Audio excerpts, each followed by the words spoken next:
Time to time, we check in with Battle Creek Unlimited. Today is one of those days. The chief executive at BCU, Joe Sobieralski, is with us once again this morning. Hi, Joe. Hi, Richard. Thanks for having me. Well, welcome back. We always appreciate the time. Yeah, where has time gone? It's already March 2nd. I was just talking about that a few minutes ago. Wasn't it just February? Right. Yeah. So, time is moving along. The latest news with BCU has to do with the 180 urban properties and what I perceive to be oversight of those projects is transferred from the land bank to Battle Creek Unlimited. Tell us like we're four. What does this really mean here? Yeah, you essentially hit the nail on the head. The land bank had some development agreements with 180 Urban that had some timelines in place. Mm-hmm. And the timelines that were in place were 12 months, and there were some milestones to be hit to kind of fully get 180 Urban off to the races, and then the buildings would fully be theirs. Yeah. Any development project, large or small in the real estate world, 12 months is a pretty aggressive timeline. So, as the 12-month period came by, we began discussions with 180 Urban, the land bank, and some others, and thought that the best place for an economic development project should be in the hands of an economic development organization. Mm-hmm. So, we took it on. We took on the development agreements in an effort to try to push this across the finish line and do everything in our power to make something happen downtown. And this is a bit of a complicated issue because, as you pointed out, the timeline was too aggressive. Yeah. It wasn't aggressive. It was well intended, but it was pretty aggressive. There's when you're dealing with capital stacks, old buildings, several buildings, there's just unknowns that come to fruition. So that was the intent. So what now? How do you handle it now? So what now? We're doing everything we can to work with 180 Urban to help them facilitate some additional funding sources. We're actually currently renegotiating some timelines. This isn't going to be a never-ending timeline. We're going to have some milestones, but we're confident that we can come up with something amicable for both 180 Urban and Battle Creek Unlimited and help make some things happen for the community downtown. Is it fair to say that the level of confidence on your part and the level of interest on 180 Urban's part is still at the same level it was before? Yes. Okay. Yeah. All right, so we'll talk more about that when we come right back on 95.3 WBCK with Joe Sobieralski at Battle Creek Unlimited. Stay there.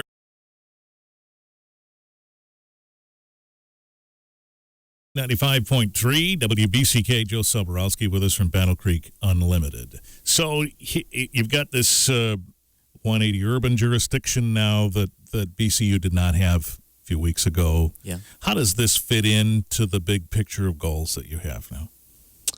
It's an added layer. Let's put it that way. Right. Our main focus is the Fort Custer Industrial Park, the large business, the large manufacturing.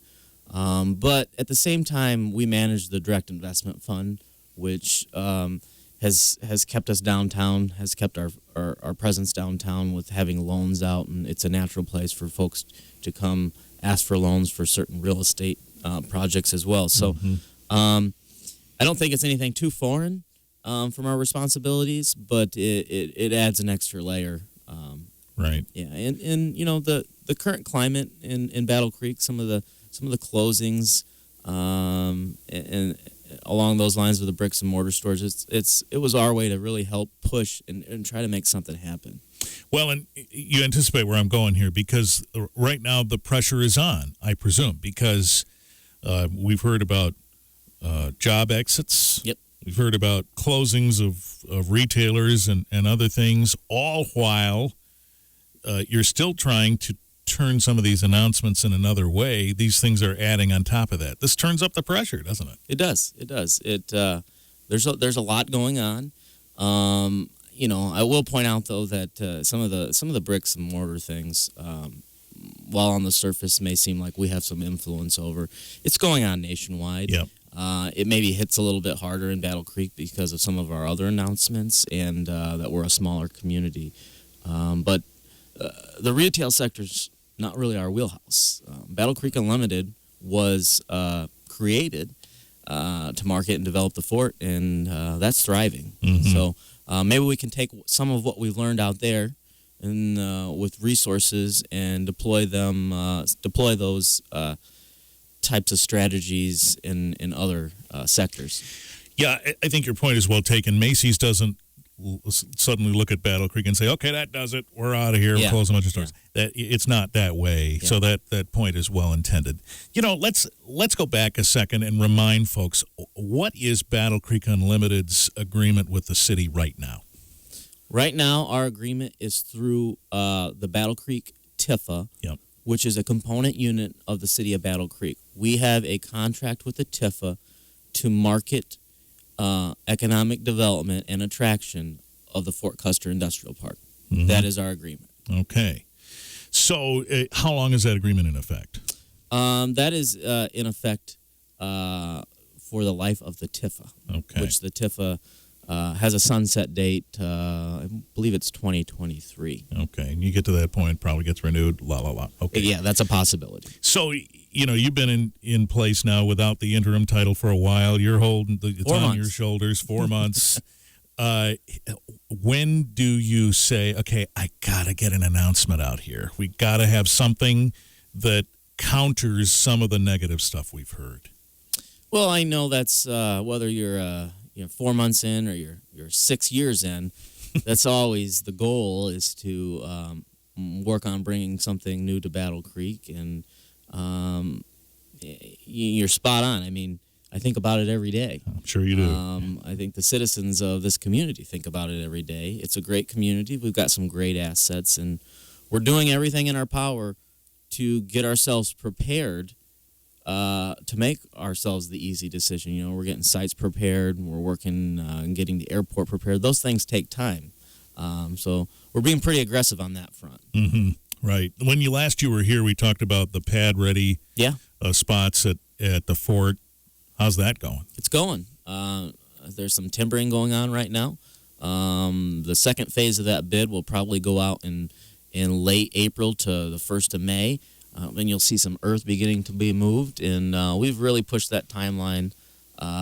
We've pushed the timeline on that one to as quick as possible. I mean, we made a decision in December, and we're already seeing activity in February and then into March. Yeah. So if we talk about that or the whole picture in general and the whole notion that, we really could use an announcement here that gives us a little fire in our engine. This is a on-the-spot question, but you're probably used to it. When do you think we can have an announcement? Are there things that are cooking on the burners here that are going to be ready in a month or two?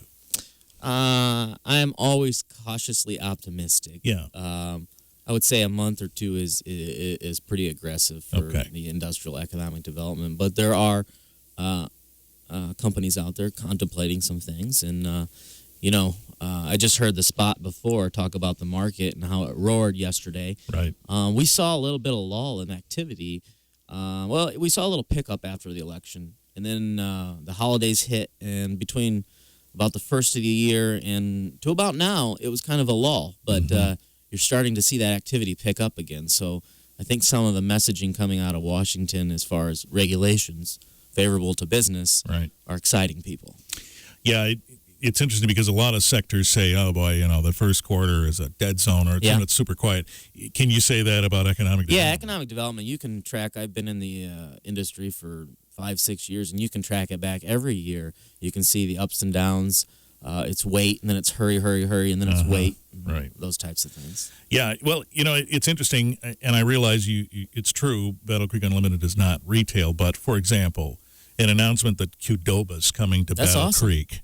Great news. I want to tell you, that story set our website on fire.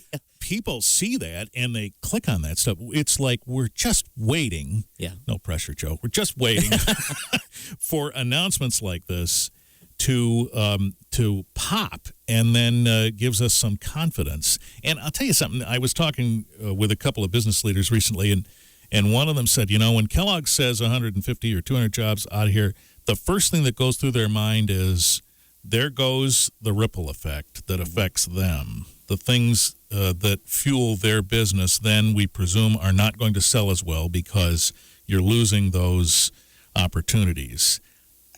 Boy, we could really use that, couldn't we? Oh, absolutely. I mean, I get it. We need some things. It's a great community. It's got great assets, and we've had a lot of announcements that kind of piled up at the same time, and people are just down. But better days are ahead. Joe Sobieralski is here with Battle Creek Unlimited. Few more minutes with him.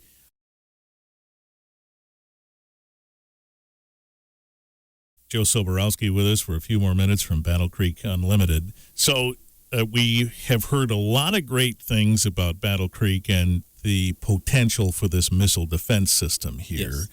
Yes. And, boy, it's been crickets, quiet as heck about this thing for some time now. Yeah. Still quiet on your end, or is there movement there? You know, I would say yes, you're correct. It's been quiet. We submitted our public comments for the evaluation period of all 4 sites. We have 2 of them here. But it seems quiet from the outside, but there's speculation. Everybody's got speculation, no matter which industry you're in or what connections you have. But I'm encouraged to see a defense increase proposal. I think as soon as they don't call it the State of the Union, they call it a joint session. Yes. That we talked about defense spending increase. And I think there's going to be a presentation or a speech today on the USS Gerald Ford, which is a Michigan connection. How about that? So don't read too much into that, but it'd be nice that we all speculated that there was some kind of connection there. But you know, there's theories all over the place that this initiative could get pushed forward quicker with such spending.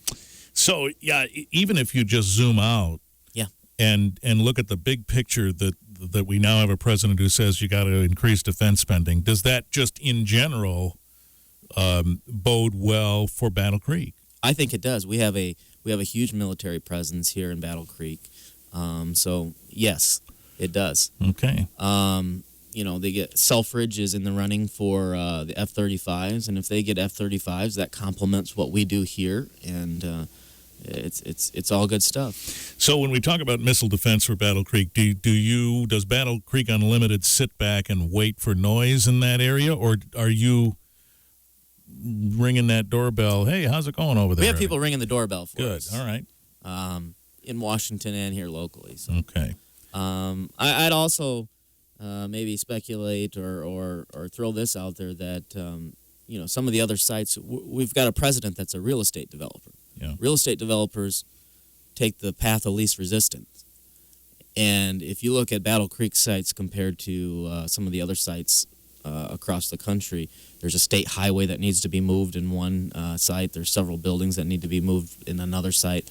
Ours is operationally ready tomorrow.